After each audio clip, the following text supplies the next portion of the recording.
бауырымыз айтқанда Ясин сүресінде бір әсем аят келеді. Бұл Құран лиунзира ман кана хайяу ва яхиққал қаулу алал кафирин деген әдемі бір аят бар. Мына бір Құран бұл тірі болған адамдарды ескерту үшін келген зат дейді. Біз өлілерімізге оқимыз. Одан мақсат сол оқыған Құраннан сауап алып, сол дүниеден өткендерге бағыштау мақсатында. Соларға қайырлы дұға қылу мақсатында еді.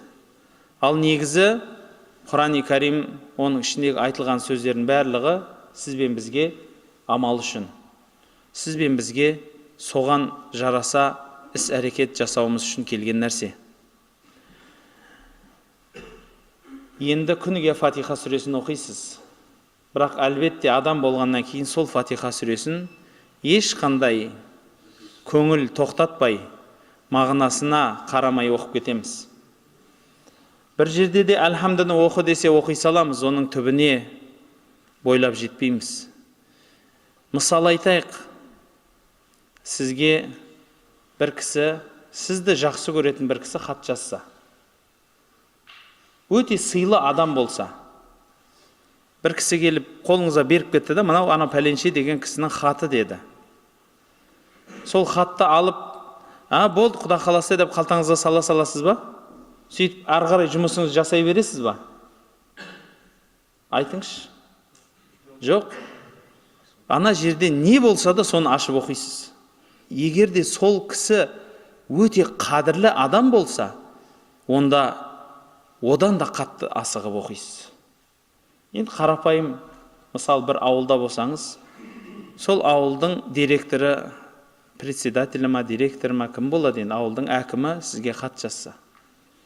Ауыл емес, ауданның әкімі ше? Қаланың әкімі ше? Жоқ, жарайды. Сізге облыс әкімінен бір кісі келіп хат беріп кетсе қолыңызға. Облыс әкімі емес, президенттен хат беріп кетсе ше қолыңызға. Қоя тұрайық енді деп қалтаңызды сап қойып тыныш жүресіз ба? Жоқ. Сол жерде бүкіл жұмысыңызды тоқтатып, бірінші соны оқисыз. Бауырлар, сіз бен бізге бүкіл әлемнің патшасы. Сіз бен бізді жоқ қылған, жоқтан бар қылған. Сіз бен бізді жоқтан бар қылған. Бүкіл әлемді бол деген бір ауыз сөзбен болдырған. Ұлы, аса мейірімді, құдіретіне шек жоқ, сондай ұлы зат хат жазса, Алла тағала хат жазса, соны оқымаймыз. Сол хатты оқымаймыз. Оған ойланып бойламаймыз. Бізге Алла тағала Раббым не дегісі келген екен? Бір ауыз сөз болса, мысалы сізге бір адам хат жазса, сол бір ауыз сөзді түсіну үшін өзіңіз түсінбесеңіз түсінетін адамға барасыз ғой. Мұнда не дегісі келді, айтыңыздаршы маған, бұл маңызды маған, маңызды деп қояр да қоймай іздейтін едіңіз соның аударатын адамды. Жоқ, араб тілін білмейміз ғой, дейміз де оқымай қоя саламыз. Немесе арабшасынан оқыса құрмет те қылмаймыз. Мұнда имамдар Құран оқиды. Намаз біткен соң. Сол Құран оқып отқанда кейбір адамдарға қарайсыз. Үстін қағып отырады, немесе аяқ киімін киіп жатады. Менің Раббымның сөзі оқылып жатыр деп, біреу өзінің құл екендігін сол жерде білдірмейді. Құл екендігін. Имам Малик рахматулла алейх хадис жаттайды. Әдетінше пайғамбарымыз саллаллаху алейхи вассаламның мешітінде раудада отырып алып хадис айтады екен, қыблаға қарап отырып.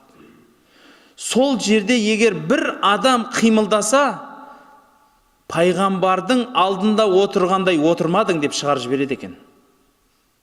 Хадисті. Мен пайғамбарымыздың хадисін айтамын деп арнайы әдемі киімін киіп, әтір жағып, дәрет алып кеп отырады. Сөйтіп пайғамбарымыздың хадисін бірме-бір айтады екен.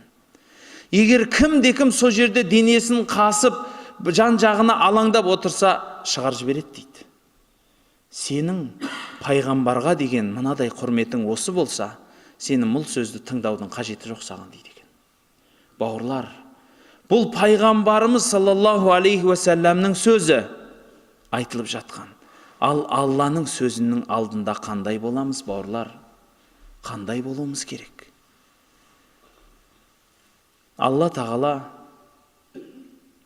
сіз бен бізге Құранды амал үшін түсірді.